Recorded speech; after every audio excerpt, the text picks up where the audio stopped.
時間なんて気にしない気分は最高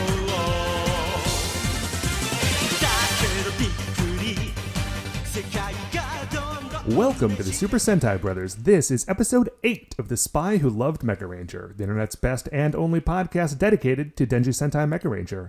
Every week we watch an episode of the show and we share our thoughts with you, the listener. My name is Matt J. With me as always is my co-host and brother Dave. Dave, how you doing today? Oh, doing pretty well, man. Doing pretty well. Cool. All right, well, I'll check in with you next week. Have a good one. Let's take it easy. No, of course we're not gonna leave it at that, Dave.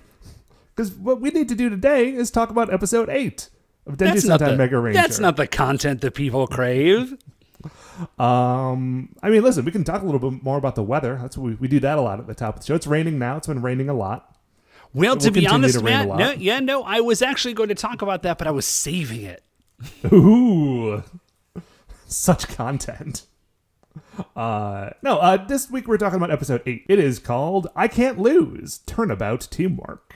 But of course, before we get into that, Dave, as always, there is our officially award-winning opening segment, Shining in the Heavens, There Are 5 Stars. What is our first star of the week? So, first star of the week, Matt, as it always is and has always been, it's Isolation Update. Isolation Update.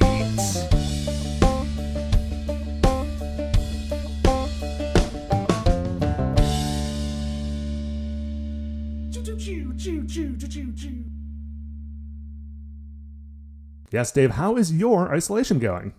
Well, to be honest, Matt, it's pretty up and down.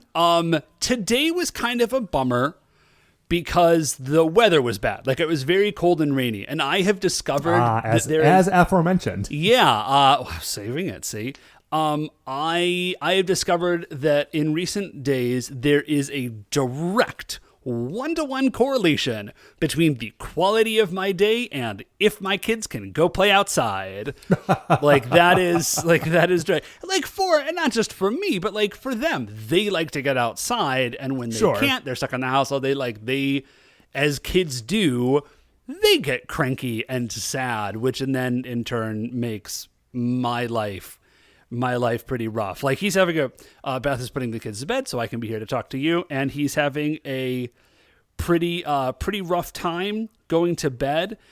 He is apparently right now, at this very moment, Matt, he is worried about going to sleep because he's worried about turtles getting caught in a net. Oh. So he's learning about turtles.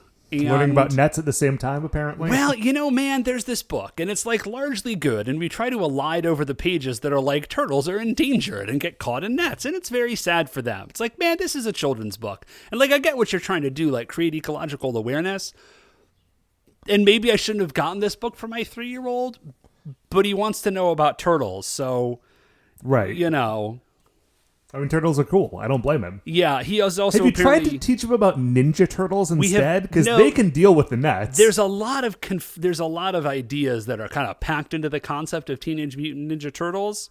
So, also he is railing against the injustice of a daytime bedtime, and because he doesn't understand, listen, that's entirely legitimate. But anyways, what I am finding is that. What in the past have been in many ways like fairly mild external factors have a lot more play than they have in the past. And I think that's just down to, there's just less reserve all around. You know what I mean? Like, there's less energy reserve, there's less mental reserve, there's less emotional reserve. There are also fewer variables now. Like, yeah, when you remove half of the things that are like the variables that add up to your like mental state, like the remaining half, each one of them carries a lot more weight. That's right. Yeah, it sure does, man.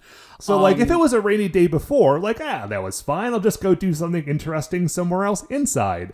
Whereas now, like, well, it's a rainy day, so either I can sit at my desk and do work with rain outside, or sit at my desk and do work and wish that there were sun outside, which would be better. And so, like, are there clouds? Then my day is bad. But anyways, how about you, man? How's it going? It's going good, actually. Dave, I it's a little weird because my isolation update this week involves non-isolation very briefly. Whoa. I know. So the thing that I did on Saturday was that I went to go get a haircut. They're open back up? They are opened back up. And listen, I was not clamoring for them to open back up, and I was not rushing to get to be the first person through the door at the local Great Clips and jam myself in there. But I got a text message from the woman who's cut my hair for 6 years. Yeah, I was going to say, you've got a person, right? You have a relationship with this person. Yeah, and she said, listen, the salon is opening back up. We're doing a whole sanitation thing. We'll be open. We can get you in there. So, come on in. We'll take care of you. Nice. And because I've got a relationship with this person, I was like, cool, trust her. I've been to this place before. I trust them. I can go do this. So it was wild, man. It was not weird at all, which made it even weirder, sort of. But Yeah, I totally hear you. Okay, so that's the way in which the normality was weird. Let me tell you the ways in which the weirdness was weird. Okay. So, again, this is sort of the first time I have, done something in public in a long time.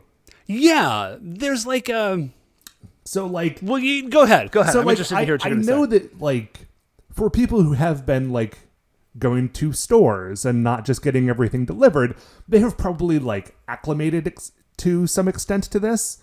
Yes, but, thank you guys very much.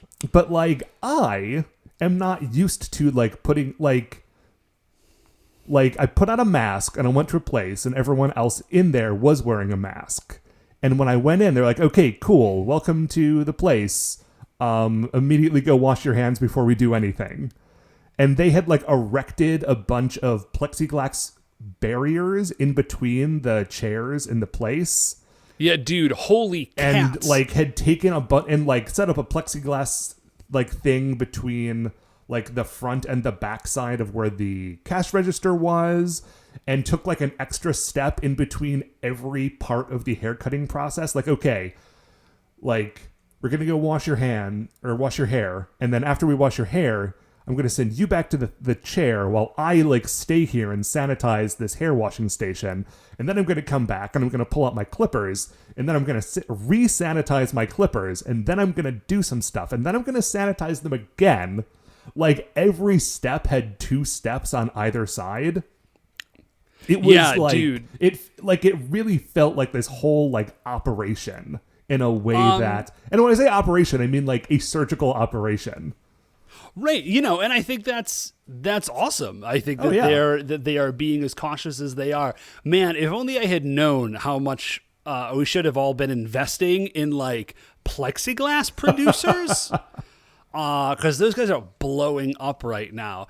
It is really weird because I have gone out very, very little. I haven't mentioned it before, but Beth has a number of complicating risk factors, and also Sugar Bean has some complicating risk factors, which make us want to be, sort of super duper top tier cautious, right? Because they both have some pulmonary stuff, and so we really have not gone out.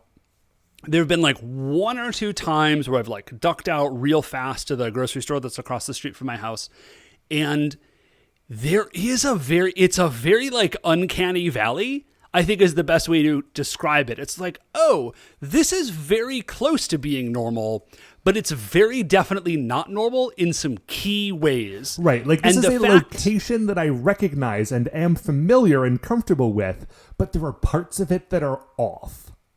Yeah, and so the fact that it's so close to being normal and just isn't quite makes it doubly weird in a lot of ways. It's when you have a dream and you're in your house, but it's not really your house, but you know it's your house. Yeah. It's kind of that, but you're getting your hair cut, which was also weird because that is straight up the first time I had been in physical contact with another person in 2 months. And it was a jarring experience. You know what else was a jarring experience? I'm sorry, I don't want to interrupt you, but You got hit with a jar. Got hit with a jar. No. On the way to get my haircut, I drove through a neighborhood that typically I drive through like 5 days a week. Just like on your way to work, I Yeah, assume. on my way to work, on my way back. Like, it's just like a part of town that I'm always driving through. And what I did not know is that sometime in the last 2 months, the shopping center on the corner of 25th and Lorraine has just been completely demolished and dug out to form the foundation of a new thing that's getting built there. Oh, dang. So, like, it wasn't an interesting building. It was just like a little shopping plaza from probably the 80s sometime. But just like, it had always been there, and I drove by, I'm like, oh, now that's just a huge hole in the ground. Wasn't expecting that to be there. Anyway, I'm sorry. What else is jarring, Dave? You had a thing that was I had jarring. a thing that was jarring. What did I interrupt you with? Oh, no, I was just saying how weird getting your hair cut. I will say I have not given full credence to what a pain that is, because I cut my hair at home and have like for years. My hair is very easy to cut at home because I do just kind of short hair, and then also my hair is very curly, which curly hair is pretty forgiving in a number of ways. It's very not forgiving in some ways, but for my purposes, it's like a very forgiving hair to cut. Right. Because it just sort of, if you get it weird, it just sort of poofs in to fill in the gaps, and you're fine. So, whereas my hair is more of a swoop, and if you don't take care of the swoop, then the swoop will not take care of you. It will bite you back. But it's almost time for my mohawk, Matt. Oh, nice. Probably next weekend. It's because we're almost out of school here. Very exciting. Anyway, Dave, what is our second star of the week? Second star of the week, Matt, I just want to say, I'm a little hurt. Not you. Just about this thing. I'm a little hurt. Am I a little salty? I'm a little bit salty. Dave, what are you I'm a little bit about? hurt. I feel like it's a real missed opportunity for a lot of people. Shout Factory, whom I love. Yeah. And I think this is what makes it sting so much, Matt. The founders Shout of the Factory, feast in some way. Yeah, whom I love, has a new pod/vidcast called Let's Talk Toku. Dave, are we calling them vidcasts? I don't know, Matt. It's just it feels like, because I watched a little bit of it, and it very definitely feels like two people filming a podcast or recording a podcast, but then they also filmed it for some reason. And so it seems like it's not a show. It's like a vidcast. They're calling it a show. Anyways, it's called Let's Talk Toku. And you know who wasn't invited, Matt? To talk Toku? To talk Toku. Us. I know we weren't invited. No, Ranger we weren't. Danger. I'm assuming you guys weren't invited. No. To my knowledge, the Morphin Grid was not invited. Morphin Grid, I don't think you guys were invited. Shout Factory. We love you guys, but you have a veritable stable of long-running talent, Right. dedicated to talking about the thing that you want to talk about. If you want to talk Toku, we've been doing it. We're on it. We're there for you. So anyway, I mean, frankly, no, I'm not. Am I actually? We haven't talked about no, it in some time. I'm still, frankly, a little upset they don't sponsor the show.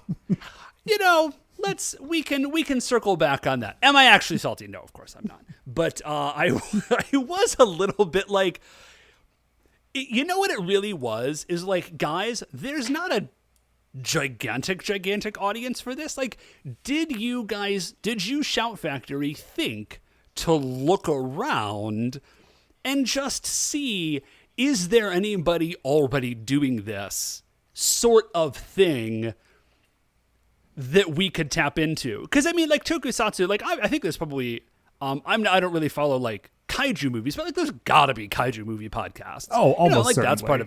that's part of Tokusatsu. We're really on the Sentai end of things, as are the Ranger Danger guys and Morphin Grid. But like there's got to be I know there's Kamen Rider podcasts out there. There's Kamen Rider. There's Metal Hero. There's a whole suite of things. Yeah, and it was a little bit weird to me that they were like, we have all these shows. Like, did you look and see if like anybody, like clearly you did it. You're like, we'll just do our own thing. It's like, guys, come on. I mean, like, listen. Come be part of this community.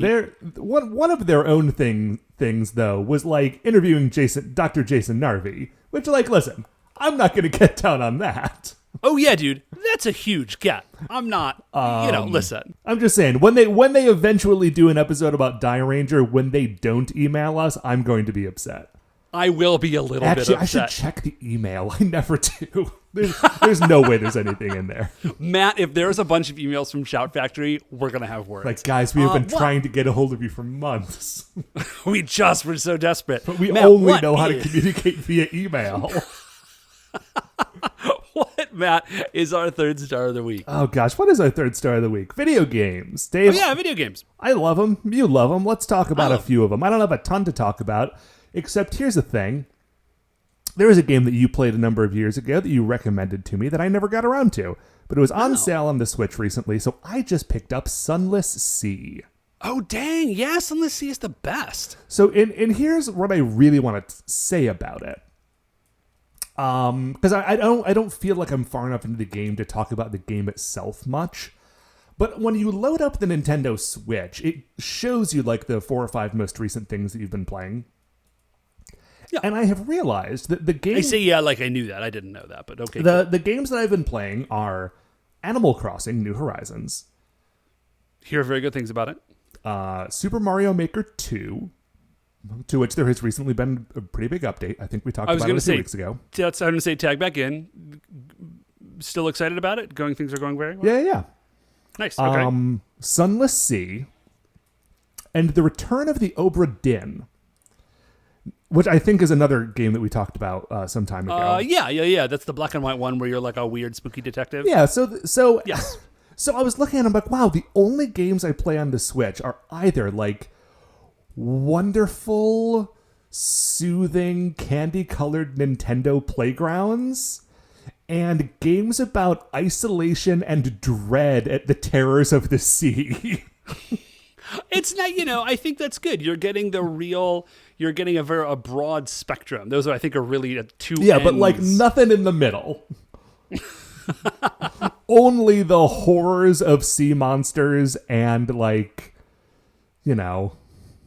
collecting cherries to sell at Nook's Cranny. Anyway, what video game stuff have you been up to? Oh, so my video game thing is that I've been playing more Dead Cells. It is endlessly entertaining, and I recently beat it. So I had beat it a number of times on like the base mode, and then I was like, ooh, I'm gonna try like the next tier up. They call them boss cells. So I was like, I'll try it with one boss cell. And after like a week or two of about a week of punching away at it, I finally made it through one time. And then I was like, ooh, let's see what a second boss cell would do. And I loaded up like the stats for it. And though it does not seem to be a linear ramp up in difficulty to me, Matt, it definitely seems like a fairly exponential curve.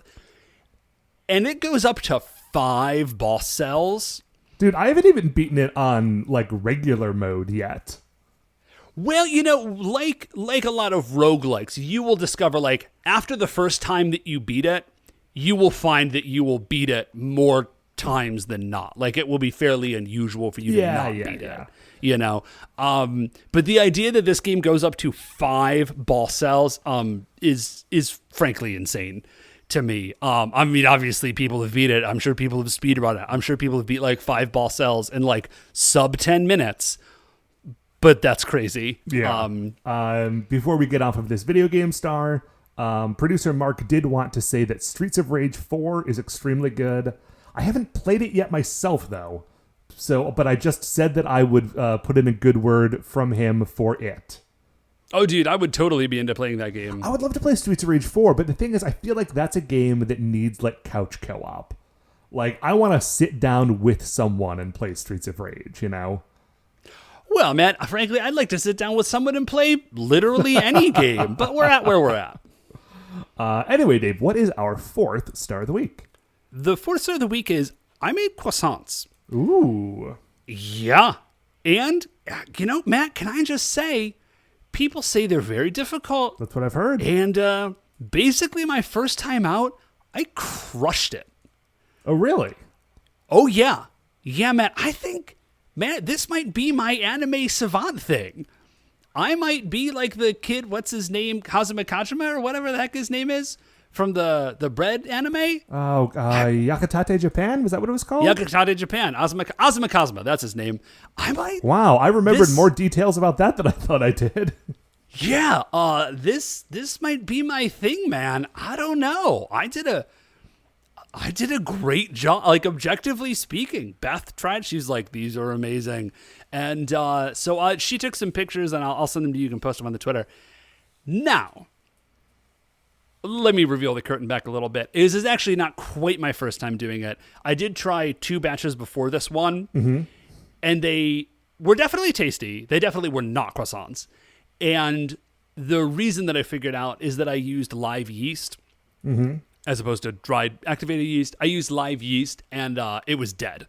And I didn't realize that it was because I had never made croissants before, and I was like, these are definitely wrong, and I'm not sure what's going on because I feel like I followed all the steps well, and like I didn't have like torn up dough or anything like that. It was chilled and all of this stuff. Like, I'm not really sure what is wrong. And then I tried it with some other yeast, and they came out basically perfect. And nice. And I was like, clearly the yeast was the problem. And so I made croissants, man. I was stoked about it. Like, they turned out really, really well. Now, the only problem is that now I have the ability to produce croissants. Sure. And that's going to be troublesome. I don't know if I can be trusted with that power. Well, I think the the only nice thing that's going to thing save is me that to really make them, you need to have so much butter on hand that it's like it takes a trip to the store every time. Well, that would be true, Matt, if you did not shop at Costco. Oh, right. And so you're doomed. Yeah, no, the only thing I think that's going to save me is that making croissants takes like 3 days.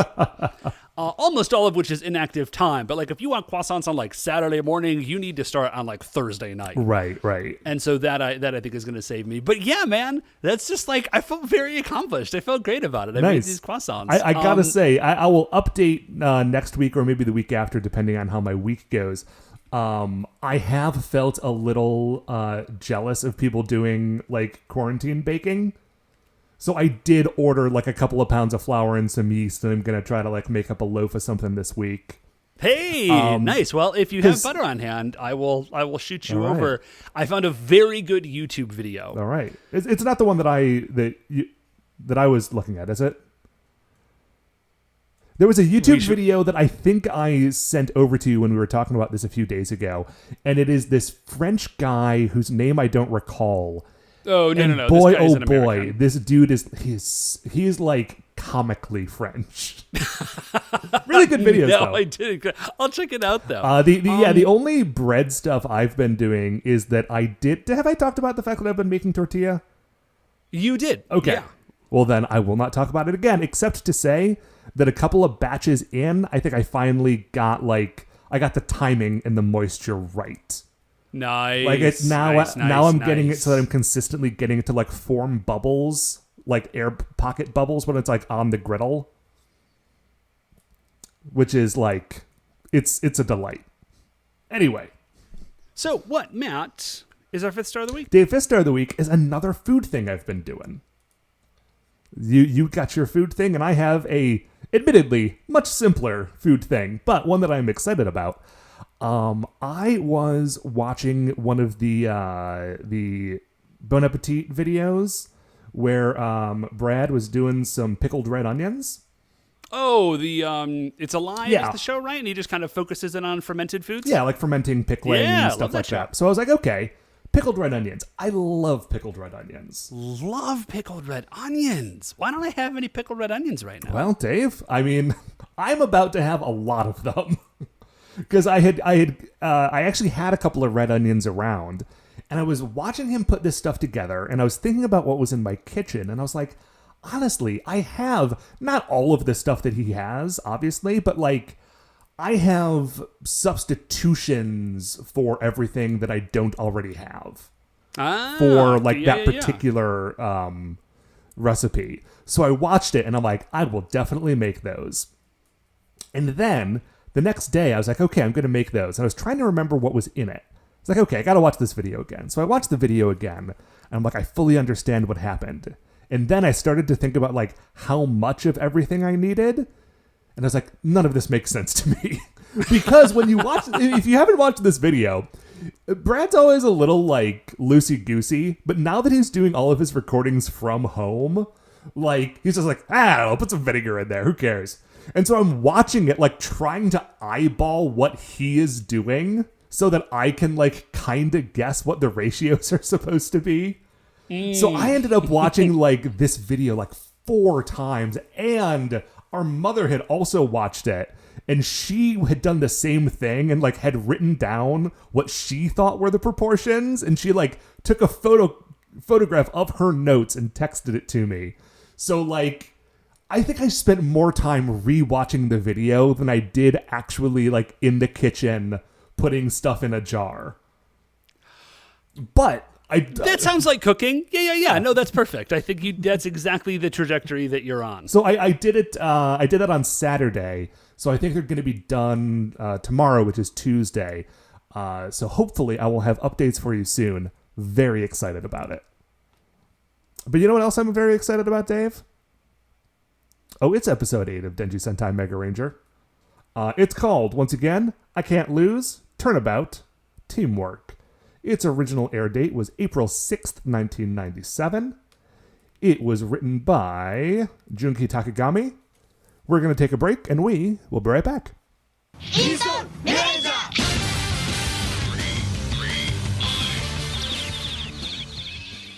Dave, we start this week with a big, scary eye. Yes! Okay, so it's Emperor Twisty, who's king. Is he a king or an emperor? Ooh, king. I know he's Javius the First. I don't remember what his full honorific is. I think he's king. He's King Javius the First, but I like Emperor Twisty. And so he's in like we're in the Nazaré dimension. He's in the viewing screen, and yeah, we just get like the shot is just zoomed in on his big old quivery eyeball. And I'm assuming there's more to him than a giant quivery eyeball, but I will be disappointed when it is revealed. Well, you know, this is so far the most clear image that we've seen of him, and it's just his eye. I do wonder if as the show progresses, like the camera is going to like pan slightly further and further back until we that would be cool. Like like an extremely months-long slow reveal as to what this guy looked like. So Emperor Twisty Eyeball, here is what we kind of get out of this scene. He's chewing out the team. Yeah. He's chewing out Hinalar and Ugande and Shibolena, and he's just basically like, what is going on with you guys? You guys have basically sucked for 7 episodes in a row.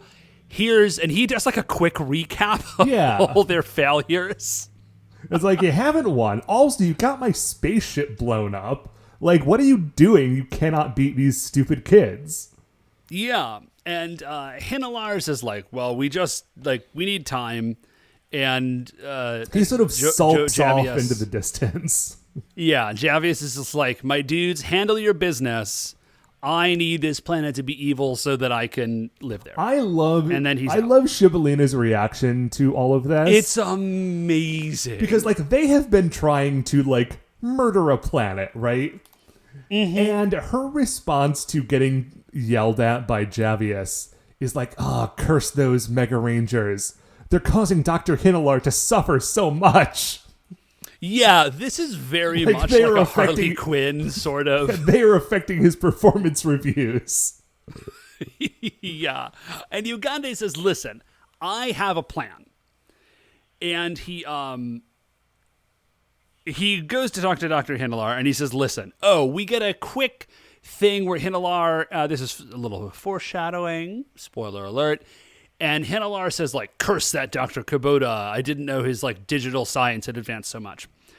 So Ugande goes over to Hinalar and he says, listen, I've got a plan. I've been thinking about it. I know what the problem is. Their weakness is their teamwork, by which he actually means their weakness is their reliance on teamwork. Yeah. Like, they keep beating us because they're all working together. But if I can split them off from each other, then victory. Right? Yeah, and Hinalar says, great plan, go for it. So, cut back down to the high school.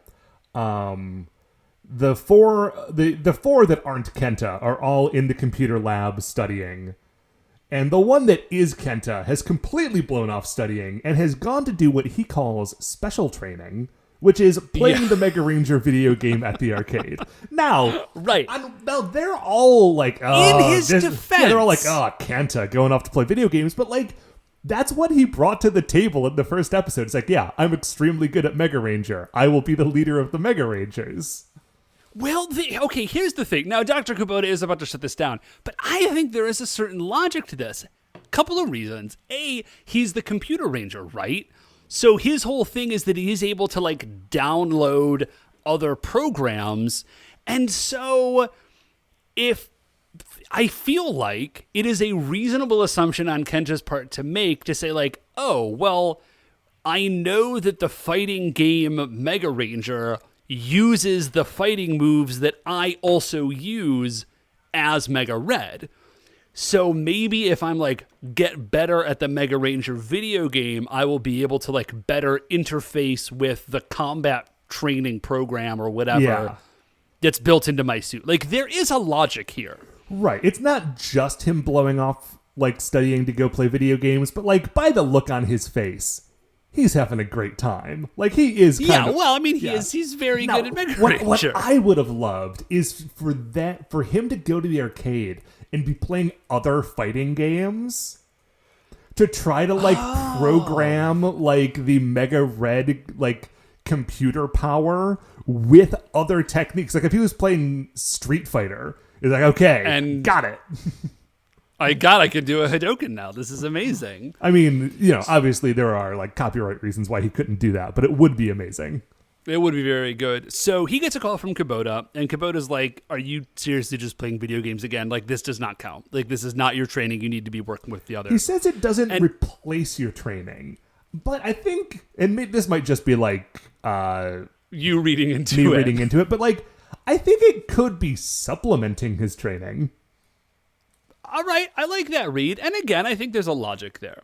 So he's like, but what he says is he reemphasizes this idea, like you need to practice with the rest of the team. So we go back up to Mega Base, and Dr. Kubota's there, and Blonde Alice, I'm not sure. I was going to say, we got to come, we have Tall Steve. We got to come up with a name for like clearly American blonde lady. Yeah, and clearly American blonde lady is a little bit, that's a little bit clunky. Yeah. So for now, I don't know, Blonde Susan. Blonde Susan rolls up, and she's talking to Dr. Kubota, and she says, hey, like, Kent is just a kid. Which is kind of a sick burn. It is kind of a sick burn. And Dr. Kubota says, yeah, like, I get that, but it's not just that he's a kid, because, like, kind of the other Rangers aren't really doing this. I just hope it's not too late to save him like it was for my friend. My unfortunate friend. Says, my unfortunate friend. And she says, huh? And he says, oh, it's nothing, which is clearly a lie, but whatever. Oh, and then there's a big alert, Nezare alert. Right. So the four who were off studying run to go answer the alert. They run into Kenta sort of happenstantially, because I think he had hung up on Dr. Kubota, and so like did not hear the alert coming through his digitizer. Yeah. So they run into him, and he's like, hey, great to see you guys. I'm all out of money, and I gotta do more training. Can I get like 100 yen off of you? Like, do you? I swear I'm good for that. And they're like, dude. Monsters. There's monsters. And he's like, oh, sick. Like, all right, very good. Like, I'm very good at fighting monsters, too. Like, this is awesome. Runs off completely without them. So they run into a courtyard. It goes dark. And there's like a twisty portal that hangs in the air. Oh, they henshin. Yeah. And then one of them uses their powers to like scan for something. It doesn't matter which anymore. Because that's what all of their powers are. Yeah, it's all very loosey-goosey. So Kenta can program karate moves into his arms, and the rest of them have variations on scanning powers. So there's this big twisty portal that's just sort of hovering there, and a voice comes out of it. And it's Ugande. And he basically says, like, yeah, you guys are tough out there, but, like, fight me in here. One at a time. One at a time in my specially prepared environment, you big nerds. If you're not a coward, you'll jump headlong into my obvious trap. And the other 4 Rangers are like, well, this is obviously a trap. And Kent is like, who are you calling a nerd? It just like jumps in. Right. Like they try to stop him. Yeah, unsuccessfuri. He jumps in. I think one of them, I think it's Shun, even says, this is clearly a trap. I think it's Koichiro. But I'm not sure, though. I mean, you can't see any of their mouths moving, so. One of them says, he even maybe says Kenta. He maybe says, like, Kenta, this is clearly a trap. And Kenta's just like, I'm not a nerd. Like, let's fight. So he jumps in. He sees you. He's like, I'm here. Come fight me. This whole fight scene, by the way, is filmed in the same location where a lot of the Zanet, like, romance scenes were filmed in Car Ranger. I was wondering where I recognized Yeah, so it was like, whoa, that's a bit of a twist, because now it is a now it is a virtual fighting area. Man, remember Virtua Fighter? I do remember Virtua Fighter. So, we do get a little side detail that I thought was very cool that Ugande says. Mega Red's like, Ugande. And then Ugande says, he identifies himself, and he says, I am the general of the Nezare. And I think that's very cool that they have specified that he's the general, because like we talked about last week, all of his monster plans, kind of aside from this one, are basically like frontal assaults. Right, like let's throw a monster at him. He gets like the biggest, toughest monster he can find, and he throws it at the Rangers and sees what happens. Yeah, he's got an army, so he's sending them in.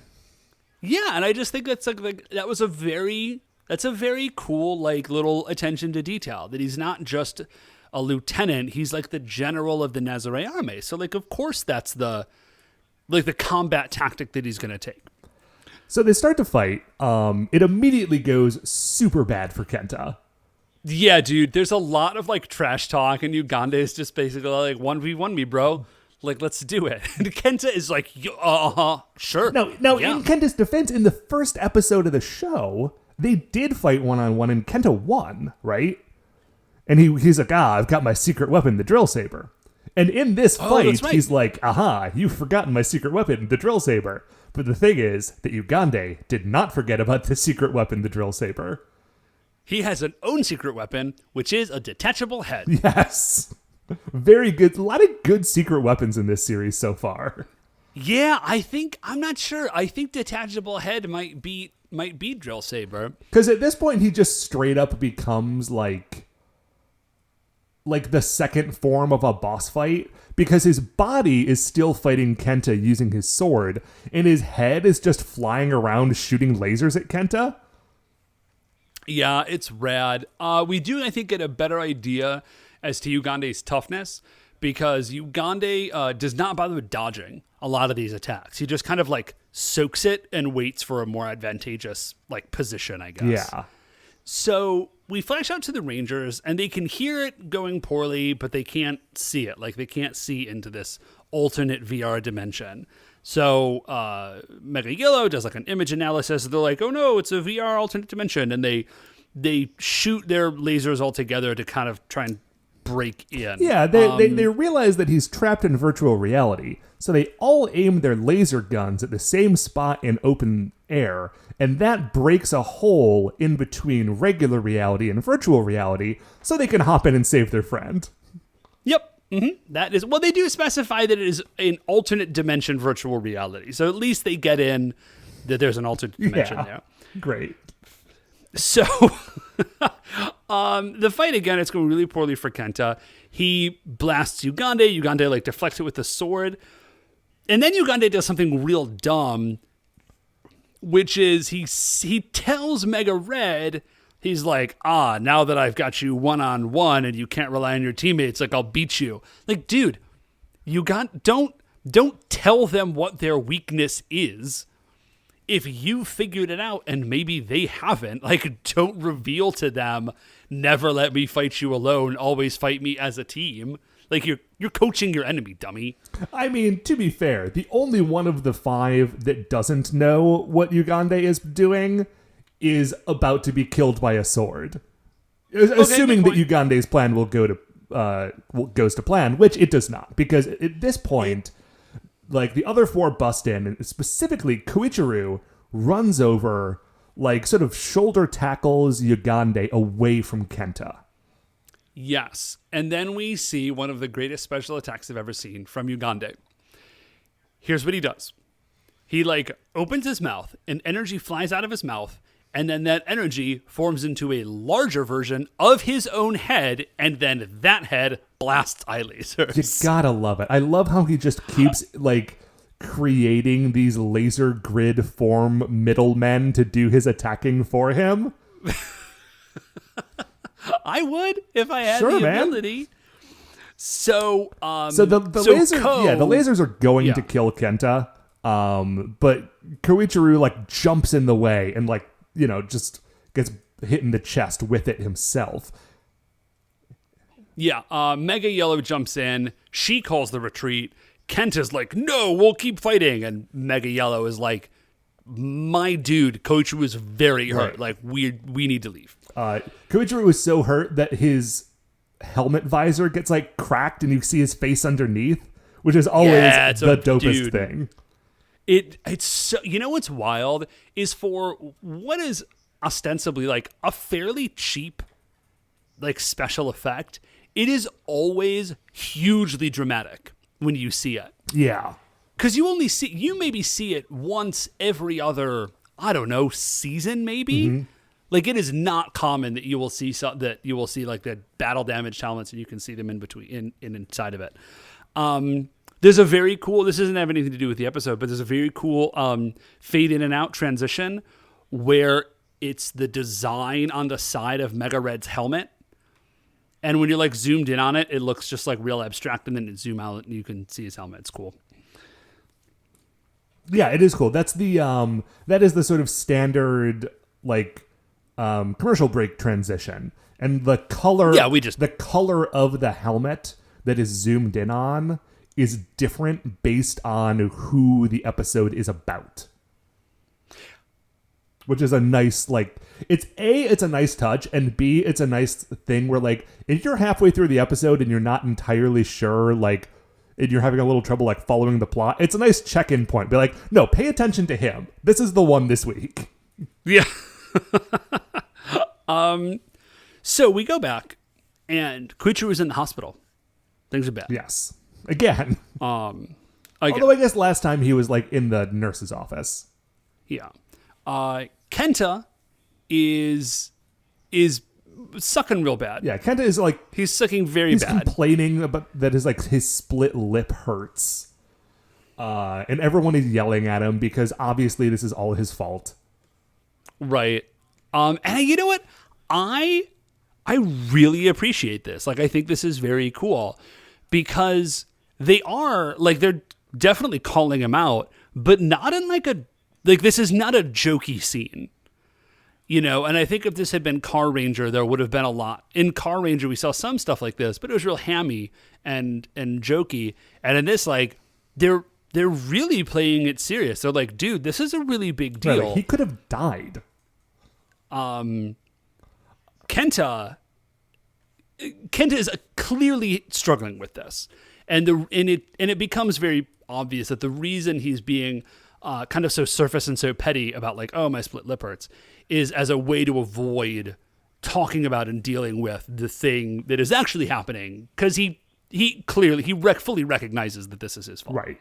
Like, he gets into an argument with all of them. He even gets into an argument with Koichiro when Koichiro sort of, like, comes out of his, like, when he, like, wakes up a bit in his hospital bed and just runs off. He's like, screw you guys. Like, I can't believe you're mad at me. I'm mad at you. I'm out of here. Yeah, like, I'm just trying to fight monsters. Right. I would have won if you hadn't stopped me. Which is hilarious, because he was fully about to get decapitated. He runs off to the computer lab room, and he's, like, immediately starts reflecting on the whole thing. And is like, why am I being such an idiot? Obviously, I should have apologized. That sucked. What am I doing? Yeah, and he's just, he's sort of like reflecting on this idea that he's like, why do I always do this? Like these people are like, they're really my very good friends. And like, I know that they're good people and I know that they're my friends. I don't really understand why I'm doing this. And he gets a call from Dr. Kubota.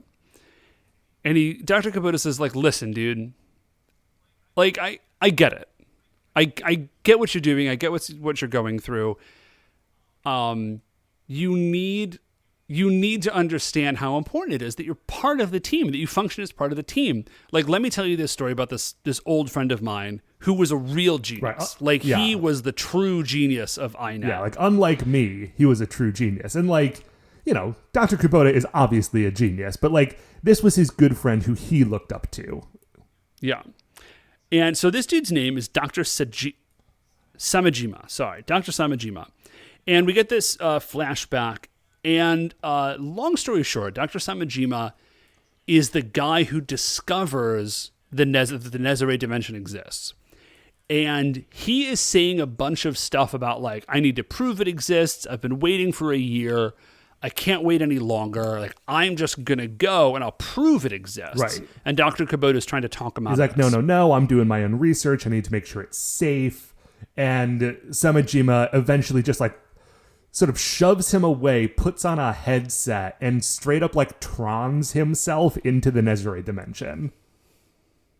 Like in the movie Tron, where he gets shot, Jeff Bridges gets shot with a laser, and it transports him inside the commercial, or the... Yeah, no, you had rather. it, man. He Troned himself in there. Yep.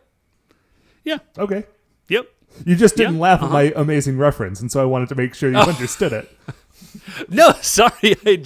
I heard it and I was just like, yeah, that's exactly what he does. Yes, I accept like, the truth of this. Right. It was so dead on, I didn't realize that it was a joke. So we come, and he is into the Nezare dimension. We should also mention Samejima is very clearly Dr. Hinelar. Yeah, it is the actor who plays Dr. Hinelar. They spend a lot of time looking at his face. Like, there will be a moment at the end of this episode, like, where they say it a little louder for the people in the back. But in this moment, you're like, oh, I see. I completely understand who this guy is, where he went, what happened to him, and what he is doing right now. Right. Now, what we don't know is how his hair got why like that. I just assume that's the power of the Nezare dimension. Like, maybe it just makes you look super dope. No, what we don't know is why he's so desperate to get in there. They really iceberg that one. Yeah, it's a very I don't good know. job.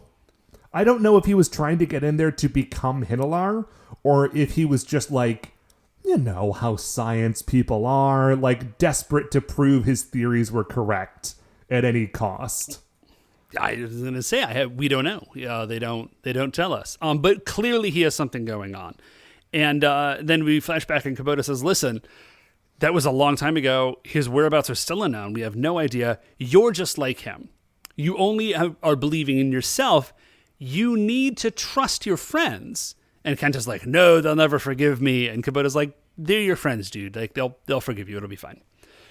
So then, after Kenta has been spending a while getting yelled at for going off on his own, and theoretically has just learned a valuable lesson from his friend and mentor, Dr. Kubota, he hears a big angry monster shout at him from the sky, and he says, I know what I'll do.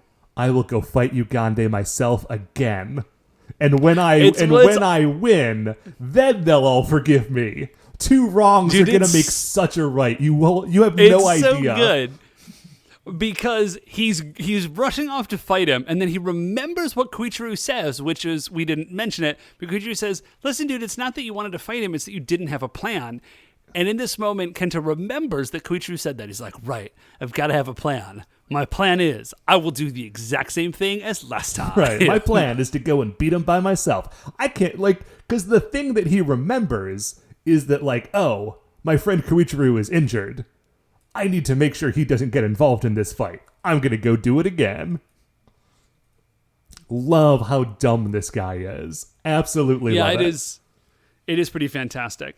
So he rushes in, and he's looking for Ugande, and he's like, where are you, Ugande? You big nerd, come out and fight me. And Ugande is sort of laughing at him. And then he just almost gets stomped because Ugande had a real good idea, which is roll into the fight giant. Right. And then Kenta says something truly wonderful. He yells at Ugande for growing giant for a sneak attack. Which is like, listen, okay. You really should have seen that coming. You shouldn't have guessed that he was going to grow large first, because nobody does that. But he's literally a giant. The fact that you let him sneak up on you is hilarious. That's on you, Kenta. Yeah. Let's be honest. So the other Rangers roll in on their cyber slide. So he tries to fight him. It goes very, very poorly because Ugande is already a giant. And then the other Ranger, he's about to get stomped, and then the other Rangers slide in, and they blast Ugande and buy him a couple of seconds, and then they sort of secret him away, and they take a minute to recoup. And they're like, you might be the dumbest person on the face of the planet, Kenta. And he says, okay, yes, that's a fair point, but I thought that if I was able to beat him, that you would forgive me. Right, and then we would all be friends again. Oh, touching. And then in this moment, oh my gosh, Koichiro, who is transformed into Mega Black, limps out from behind a pillar.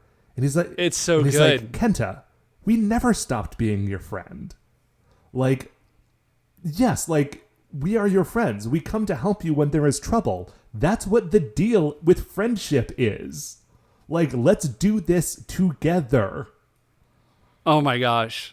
Love it. Koichiro. Because you know so what good. I love about this? You know what? No, we'll talk about this in High Point, Low Point.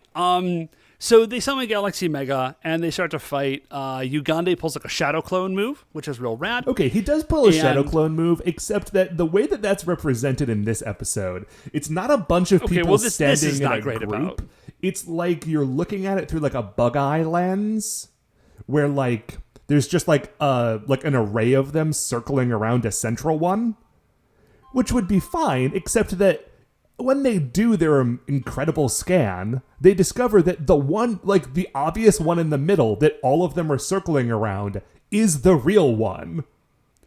So they're like, oh, great. And then they do the electromagnetic whip thing. And then they get Ugande, and then they do Galaxy Mega Saber, and dude just explodes. So I can't imagine that's the end of Ugande, but they did definitely disintegrate this fool. So yeah, that is not the last that we see of Ugande, but I don't want to spoil it for you because I think we see it the beginning of next episode. But I really like how they address this next episode. Ah, okay, cool. Well, yeah, don't tell me about it. I mean, I would have been very surprised if they did. So, then we go into the base. I was about to say up to the base, but we're not up because Galaxy Mega is Mega right, Base. It's still posing. So then we just see Dr. Kubota and Blonde Stacy in a leg somewhere, I guess. And Blonde Stacy says, in English, yes, everyone, we did it. With teamwork, we did it. With everyone. And what's really wonderful about this is that there are, in Japanese, subtitles on the screen telling you what Blonde Stacy is saying in English. Very good. Yes, but also, if you watch her mouth, she's very clearly not saying those words. Oh, yeah? Yeah, she's definitely not saying those words. And we also know that she speaks Japanese, or at least can, pronounce Japanese off of a cue card. So what must have happened is that this woman said something, and then they dubbed over her in English that she didn't say, and then subtitled that English into Japanese. Love it. So many layers. Kubota is so pleased about this. He is moved literally to tears, and he thinks he has this picture of him and Samajima, and he's like, Samajima, I wasn't able to save you, but the rest of the team saved Ko. Kenta. Love it. Kenta, sorry. So back to high school, they're studying. They're doing a history class, and they're like, where's Kenta? Dude, he was here a second ago. He must have gone back to the arcade. And then they have a moment, they're like, you know what, man? Kenta is Kenta. He's our friend, and we're just going to deal with it. But then he pops open the window to the room, and he has like an arm full of drinks, like cans of something. He's like, "Hey guys, we're all studying so hard. I went to go get us all drinks." Like, this is great. And they're all pleased. He does accidentally kind of like drop throw them through the window, and they all hit Koichiro again. He's like, "Oh, I'm hurt again." But then that's it. Yeah, and that's the end of the episode. And normally, of course, Dave, at this point in the episode, we would see where the monster ranks on the Creature Royale. But since the monster this week was Ugande, and I can confirm that he is not out of the show, we're going to leave that off. But Dave, do you have any high points or low points of this episode? Well, okay, so I don't really have a high point, but I will take a low point, sorry. I do definitely have a high point. And my high point is that I feel this is a fantastic episode of Sentai because it gets to the heart, I think, in a very direct way of what Sentai is actually about. Because Sentai is not actually about superheroes. Sentai is actually about friends. Right. And like you being friends with your friends and like becoming better friends with your friends and accomplishing things with your friends. Like that is the heart of Sentai in my mind. And I just thought that this was it was a tightly handled episode. The writing was really good. And it was really multi-dimensional. Like, Kenta is dealing with, like, his personal flaws and recognizing that these people are his friends. And, like, and I know we goofed on it, but the idea of him, like, that his logic is, I will go do the same dumb thing again, and then my friends will forgive me. Like, I feel like that tells us a lot about who Kenta is as a person. And I just thought it was fantastic writing. And also I think that we find out a lot about the rest of the Rangers in how they deal with Kenta. Yeah, and on top of that, just as sort of like a thing to comment on the way in which the season is taking shape, I thought that this episode introduced us to the idea that Dr. Hinelar is like a transformed version of Dr. Kubota's old friend. But it felt very organic. Like it felt just sort of like a background thing that was happening in this episode that was completely not about that. And like no one in the episode knows that that's a thing that we, the audience, learned. But like now we know, and as the season progresses, we can sort of like have a different perspective on who Hinelar is. Yeah, dude, this is a great example of dramatic irony. Yeah. Also, an extremely dope episode of this TV show. Sure is. And next week is going to be also good. We are in a hot streak of a good season. Very, very excited about it, Dave. But for now, that is going to do it for another episode of The Spy Who Loved Megaranger. Before we finish up here, I'd like to remind you all you can email the show at supersentaibrothers@gmail.com, especially if you have a TV show where you want to talk to us about tokusatsu. Not kidding. Little kidding. If you want to definitely get in touch with us. If you would like to follow us on Twitter or see what we're talking about on there, get updates on future episodes, we are at Super Sentai Bros. If you like the show, please remember that shining in the iTunes review section, there are 5 stars. If you would like to rate or review or subscribe on there, that's going to help new people find the show, or you can tell those people directly, be they a friend, family member, foe, or the good people at Shout Factory. The Super Sentai Brothers are a production of Retrograde Orbit Radio. If you'd like to listen to any of the other great Retrograde Orbit Radio shows, you can find us all at retrogradeorbitradio.com. Once again, I'm Matt. I'm Dave. And we'll see you next week for the greatest show on Earth.